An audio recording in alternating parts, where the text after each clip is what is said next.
Iya, kita kembali lagi di Taman Surga, tamannya orang-orang yang berilmu. Iya, dan alhamdulillah telah hadir di tengah-tengah kita guru kita, yaitu Bapak Qurey Shihab. Assalamualaikum, Pak. Waalaikumsalam warahmatullahi Iya, wabarakatuh. sudah siap-siap untuk memberikan kita ilmu dan pelajaran lagi untuk menambah wawasan kita serta hidayah kita juga. Amin ya rabbal alamin. Pak Qurey, tadi kita sudah melihat juga saudara-saudara kita di luar juga.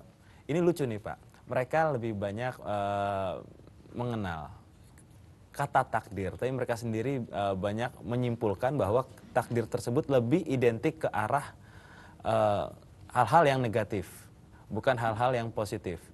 Nah, seperti kayak kecelakaan dibilang itu takdir, tapi kalau misalnya jodoh itu bukan takdir. Saya bilang, tadi juga bilang takdir perbuatan manusia, bukan perbuatan Allah. Nah, itu lalu ada hubungan dengan makna qadar sendiri dan qadar, Pak, di sini. Baik, bismillahirrahmanirrahim. Sebenarnya pembahasan tentang takdir ini tidak dikenal pada masa Nabi. Sahabat-sahabat jelas artinya itu. Tidak dikenal pada masa Sayyidina Abu Bakar.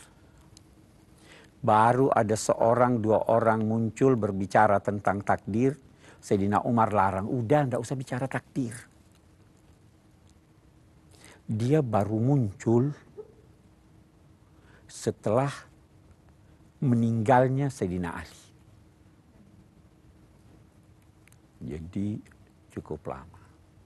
Datanglah bahasan apa itu takdir. Oke.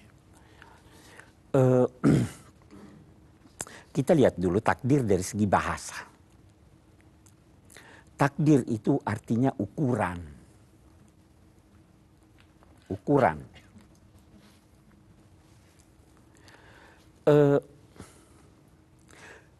Allah berfirman, segala sesuatu ada ukurannya. Kami menurunkan hujan dengan ukurannya. Tidak terlalu banyak sehingga setiap hujan banjir. Ada ukurannya. Wa kulla syai'in khalaqnahu biqadar. Segala sesuatu kami ciptakan sudah ada ukurannya. Saya beri contoh sederhana. Manusia bisa terbang? Tidak. Ada ukurannya. Dia tidak bisa terbang. Bisa jalan? Iya. Bisa jalan. Semua ada ukurannya. Alladzi qaddara fahada. Yang memberi takdir, beri ukuran, lalu memberi petunjuk untuk melakukan apa yang sesuai dengan takdir. Ukuran. Oke. Nabi SAW, sahabat-sahabat beliau percaya itu. Semua ada ukurannya. Tetapi itu tidak menjadikan beliau tidak bekerja. Kerja, berjuang. Luka, mati, berkorban. Dan dalam saat yang sama berdoa. Tidak pernah ada di antara mereka berkata, oke deh saya tunggu aja takdir saya. Karena pemahaman takdir semacam itu yang keliru. Oke. Ini susahnya biasa. Kalau agama itu dicampur dengan tujuan politik. Menafsirkan agama dengan tujuan politik. Ini yang terjadi setelah meninggalnya Sayyidina Ali. Sayyidina Ali terbunuh, naik penguasa baru. Sebagian masyarakat tidak setuju dengan penguasa baru ini. Dinasti Umayyah. Mereka lantas berkata begini, sebenarnya kami melakukan ini semua takdirnya Tuhan. Kata Syekh Abdul Halim Mahmud, guru besar di Al-Azhar, Syekh Al-Azhar. Mereka itu menjadikan takdir sebagai alasan dari penganiayaan mereka. Karena waktu itu dia berkata semua sudah ditentukan Tuhan, ini maunya Tuhan. Saya tidak bisa berbuat apa-apa, Tuhan mau. ada sekelompok orang yang keberatan ini. Masa semua kehendak Tuhan? Tidak ada takdir. Emosi. Dia bilang tidak ada takdir. Manusia menentukan nasibnya sendiri. Ini juga salah. Buktinya apa salah? Siapa yang nggak mau kaya? Iya betul. Hah? Siapa yang nggak mau cantik? Semua kita mau. Tapi bisa enggak? Tidak semua dapat. Kalau begitu ada keterlibatan Tuhan. Ada ukuran yang diberikan oleh Allah Subhanahu wa taala. Nah, kita sekarang mau lihat bagaimana itu ukuran, bagaimana itu takdir. Oke. Rukun iman yang keenam kan percaya pada takdir. Di situ dia katakan kalau kita bahas hadis itu takdirnya yang baik dan yang buruk. Nah, ini dulu kita komentari dulu ini. Kok kalau cuma tabrakan dianggap takdir? Untung juga itu takdir.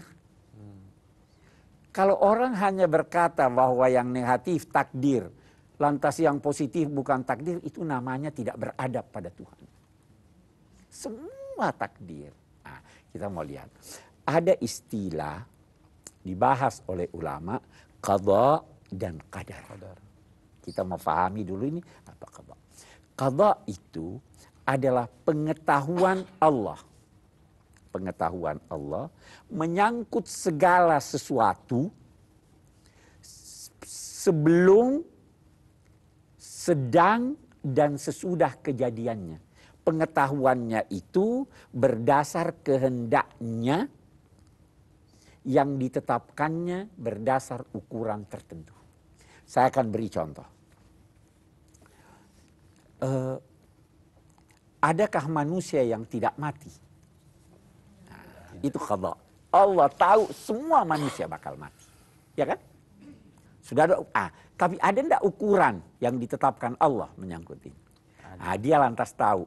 Ini mati tanggal sekian, jam sekian. Ukurannya seperti ini. Kalau dia begini, dia matinya begini. Kalau begini, matinya begitu. Saya ingin tanya sedikit lagi. Bisa tidak ditambah harapan hidup? Bisa.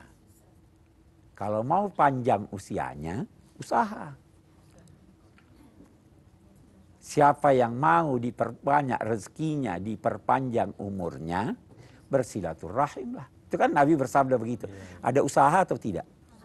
Ada. Kalau begitu jangan pernah beranggapan ini masyarakat ini lahir, jodoh, mati, di tangan Tuhan. Semua di tangan Tuhan karena ada ukuran yang dia tetapkan. Hanya saja ukurannya ini kita bisa pilih-pilih. Itu arti takdir. Ya. Saya kira itu sementara ya. Ya dan ternyata juga kalau kita lihat tadi memang cukup ini ya cukup spesifik apa yang dijelaskan oleh Bapak Khrushchev tentang takdir. Baiklah, kita akan lanjut kembali bincang-bincang kita dengan tema takdir, tapi tentu setelah yang satu ini tetap di Taman Surga, tamannya orang-orang berilmu.